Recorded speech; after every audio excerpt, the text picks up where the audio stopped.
Yo, what is up YouTube? Lee the Captain here. And why did I buy 1inch? In today's video, I'm going to be explaining the reasons why.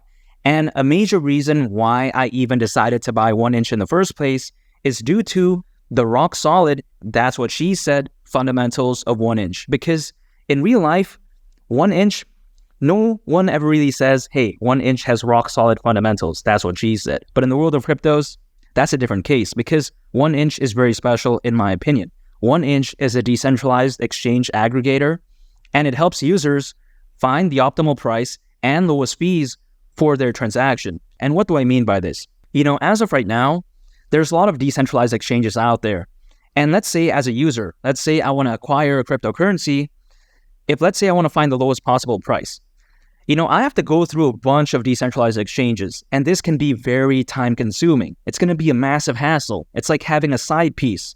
There's no need for that, in my opinion. So instead of having to manually check each and every decentralized exchange, I can, for instance, use something like 1inch. And what 1inch does is that it takes all of the data from all of these decentralized exchanges, and it does all of this in a single platform, which I find very impressive. The way I view 1inch is that as if it's a version of Expedia.com or Booking.com, but for decentralized exchanges. And why do I say this? Because when we take a look at Expedia or when we take a look at Booking.com, let's say we want to fly to a destination, let's say we want to get a hotel room, we don't have to check each and every hotel in the city we want to go to, right? We don't have to check each and every airline for the best possible price. We can just use that platform. We can sort it out, either most expensive, cheapest, you name it, right? We don't have to check each and every airline or each and every hotel again, which I find very impressive. That's a genius move. But I think what's even a more genius move than that is the fact that 1inch decided to, in a sense, implement those same principles, but in the world of decentralized exchanges. That's very smart in my opinion. As a decentralized finance project, I think that 1inch is extremely revolutionary. I really do believe that. But it doesn't end there because 1inch allows users to optimize their trade across hundreds of decentralized exchanges on multiple networks, such as Ethereum, Arbitrum, Phantom, Avalanche, BNB Chain, Polygon, and much more. However, it doesn't end there because if we take a look at this, 1inch currently has over 450 liquidity sources. It has a total volume of over $400 billion. Carayo, that's crazy. But yeah, besides that point, it also has over 10 million total wallets, and it even has over 60 million total trades as well. I mean, man, reading those stats right there makes me want to just go ahead and take a shower because it's very exhausting reading those stats. And it's exhausting in a good way because it's very amazing in my opinion. Not such a bad thing to be tired about, I suppose. And personally, in my opinion, the decentralized finance market has a lot of potential because according to Granby Research, by 2030, the decentralized finance market is anticipated to be worth over $230 billion. I mean, just imagine that, right? That's a very crazy amount. That figure right there is bigger than some countries' GDP. So I think that if anything just visualizes just how massive the decentralized finance market could potentially be in the very near future. And I think that as its market continues to grow moving forward, I think so will amazing projects, much like 1inch, that are focused on decentralized finance. I think its future could look so bright. I think that 1inch is a solid project. In real life, that's kind of an oxymoron, right? Very rarely do we see something 1inch that's rock hard. Okay, yeah, we're getting off track here, but here's the thing. 1inch as of right now is down 95% from its all-time high price. And that's crazy in my opinion.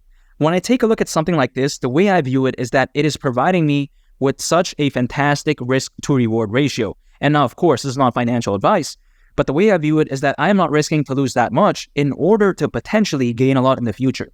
Because again, 1inch is down over 95% from its all-time high price. But on the contrary, do I think that it can go down over 95% in price from where it is right here, right now? I think highly unlikely. I think the probability of that happening is pretty much close to zero. So the way I view it is that 1inch is much closer to a bottom than it is a top. So when I take a look at something like this fundamentally amazing, yet this low in price, how can I not buy it? And that is why I am constantly dollar cost averaging into 1inch. I don't care about what happens to the price of 1inch in the short to medium term. I don't care about that. I'm focused on accumulating on a consistent basis over an extended period of time. So anytime I earn any sort of income, I set aside some for 1inch. It doesn't matter what happens to the price of 1inch that day. It can be pumping, it can be dumping. I'll acquire anyways because I'm focused on time in the market as opposed to timing the market, if that makes sense. And that's the beauty about dollar cost averaging. It's quite essentially putting those horse blinders on and just focus on slowly but surely accumulating more and more over an extended period of time. By doing so, I'm quite essentially focused on the next bull run. And here's the thing. A lot of people out there, they want fast results. They want instant results. And they resort to day trading using leverage. But a lot of friends that I know that do that, they get wrecked. A lot of them get cooked. Because think about this, right? If let's say someone is shorting 1inch, but then instead the price of 1inch goes up, they get liquidated, they get stop loss, they get frustrated, they get angry, they try making more trades. And if they lose these next trades, they end up spiraling, like what happened to my friend.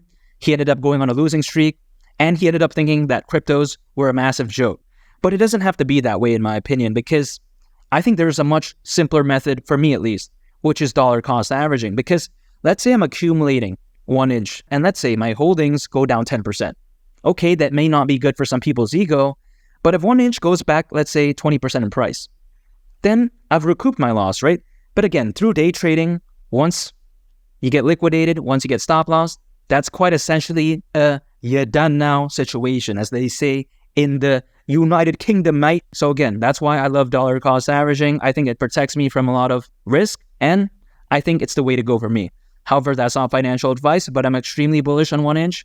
And if you want to check out my price prediction for 1inch during the next bull run, make sure to go ahead and click on this thumbnail right here. It's a very fantastic video, and I think you all would really love it. It's been Lee the Captain, and I'll catch you all on the next one. I'm out. Peace. Bye.